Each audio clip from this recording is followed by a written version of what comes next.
পশ্চিমবাংলায় আরএসএস তৃণমূলের সাহায্যে মাটি তৈরি করছে, জমি তৈরি করছে মানুষ ভাগের রাজনীতির জন্য।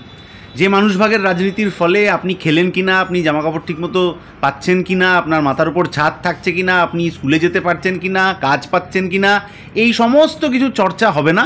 শুধু চর্চা ধর্ম ভাগের ভিত্তিতে মানুষকে ভাগাভাগি করা রাজনীতির হবে।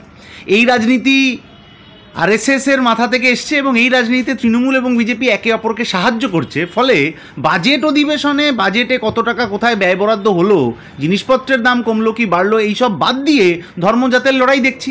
আর যখন সিবিআই চার্জশিট দিচ্ছে একের পর এক তৃণমূলের নেতাদেরকে বিভিন্ন রকম অভিযোগ করে, সেই অভিযোগে আবার বিজেপি নেতার নামও আসছে, তখন সেই অভিযোগটাকে আড়াল করার জন্যে এমন এমন কথা সামনে নিয়ে আসা হচ্ছে যাতে করে সেই চর্চায় আমরা ব্যস্ত থাকি।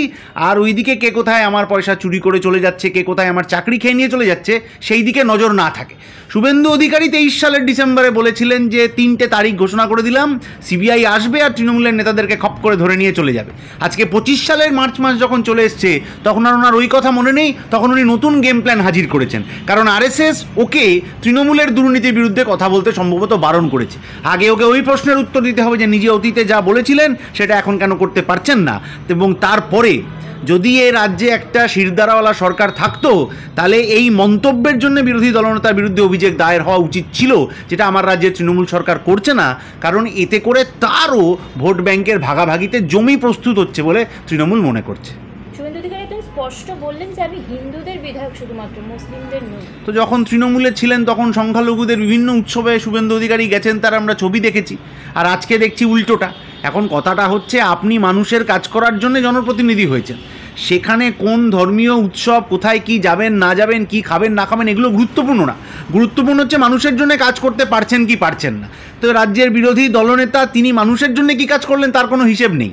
হিসেবটা হচ্ছে এই ধর্ম, ওই জাত, ওই পোশাক, ওই খাবার, এগুলো আসলে মানুষকে বিভ্রান্ত করে দেওয়ার চেষ্টা। কারণ কেন্দ্রীয় সরকার পশ্চিমবাংলায় 100 দিনের কাজের টাকা দিচ্ছে না। পশ্চিমবাংলার সরকার তার নেতারা দুর্নীতি করেছে এই অজুহাতে। আচ্ছা, নেতা দুর্নীতি করলে গরিব মানুষের 100 দিনের কাজ কেন বন্ধ থাকবে? নেতাকে জেলে পারো, নেতাকে জেলে পুরতে পারছে না, গরিব মানুষের 100 দিনের কাজ বন্ধ করে দিয়েছে।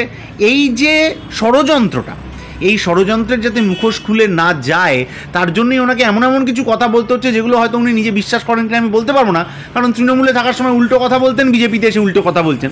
ওই যে কালকে আরেকজন দলবদলু বিধায়ক, তিনি বিজেপিতে থাকার সময় বলতেন তৃণমূলের বিরুদ্ধে লড়তে হবে, এমন লড়লেন যে তৃণমূলে এসে ওনাকে এবার তৃণমূলের বিরুদ্ধে লড়তে হচ্ছে।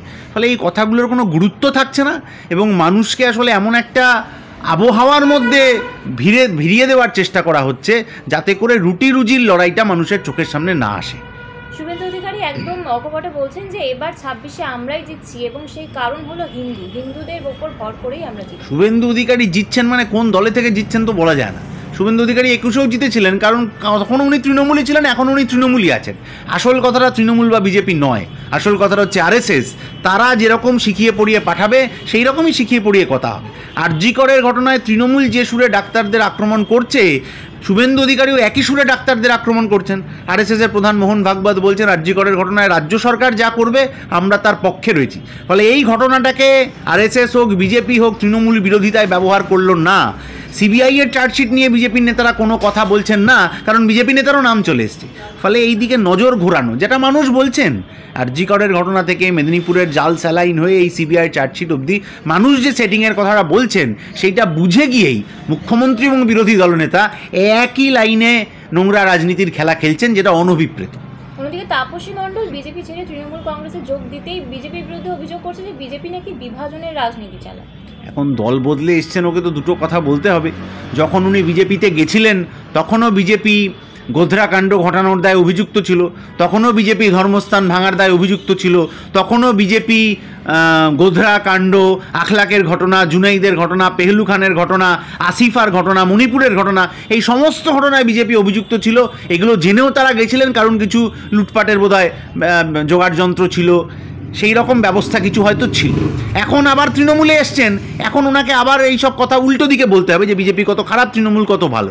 বিজেপিতে থাকাকালীন ওনার ছবি ভিডিও যা আছে তৃণমূলের বিরুদ্ধে মন্তব্য করছেন, সেগুলো নিয়ে এখন উনি কী বলবেন সেদিকে আমরা তাকিয়ে রয়েছি।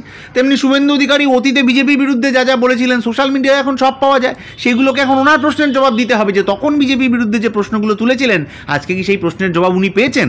না তাপসী দেবী, না শুভেন্দুবাবু, না মুখ্যমন্ত্রী কেউ এইসব জবাব পাবেন না। কিন্তু মানুষকে বোকা বানানোর জন্য এই ধরনের খেলা, নোংরা খেলা, আরএসএসের কথায় এই খেলা পশ্চিমবাংলায় চলতে থাকবে। শুভেন্দু অধিকারী দাবি করছেন যে নন্দীগ্রামে তিনি বাঙালিদের একত্রিত করতে পেরেছিলেন, কিন্তু যা বাংলায় তিনি পারছেন। এখন বাঙালি অবাঙালি ইত্যাদি ইত্যাদি যে ভাগ করার চেষ্টা করছেন, বাজারে যখন আলু পটল পেঁয়াজ কিনতে যান তখন কি লোকে ধর্ম জাতের কথা জিজ্ঞেস করে তারপর সবজির দাম বলে? যখন বাসে ওঠেন, বাস ভাড়া নেওয়ার সময় রাজ্যে তো পরিবহন মন্ত্রী নেই, ফলে বাস ভাড়া কত কী হবে যে যার ইচ্ছে মতো নিচ্ছে। এই বাস ভাড়া নেওয়ার সময় যিনি বাসের চালক বা কন্ডাক্টর, তিনি কি ধর্মজাত জিজ্ঞেস করে তারপরে দাম বলেন? না ট্যাক্সিতে ওঠার সময় ধর্মজাতের কথা হয়? ধর্মজাতের কথা হয় আসলে মানুষকে যখন ভুল বোঝানোর চেষ্টা হয়। মানুষ কেন দুবেলা খেতে পাবে না, কেন একটা আবাস যোজনায় ঘর পাবে না, কেন সে চাকরি পাবে না, কেন পড়াশোনার সুযোগ পাবে না, এই প্রশ্নগুলোকে বারবার করে যেতে হবে। এই প্রশ্নগুলোতে ভয় পেয়েই ওরা এই রাজনীতি করার চেষ্টা করছেন। কথাটা হচ্ছে, শুভেন্দুবাবু যদি গরিব মানুষকে একত্রিত করার চেষ্টা করতেন তাও বুঝতাম। উনি যে একটা ভাগ করে দিলেন, বাঙালিদের মধ্যে গরিব মানুষ আর অবাঙালিদের মধ্যে গরিব মানুষ, তাদের যন্ত্রণা তো একই। সেই সমস্ত মানুষের যন্ত্রণা নিয়েই কিন্তু বিজেপি তৃণমূলের এই সেটিংয়ের বিরুদ্ধে মানুষ আছড়ে পড়বেন। সাধারণ মানুষ তিনি ধর্মবিশ্বাসী হন বা না হন সেটা তার ব্যক্তিগত বিষয়।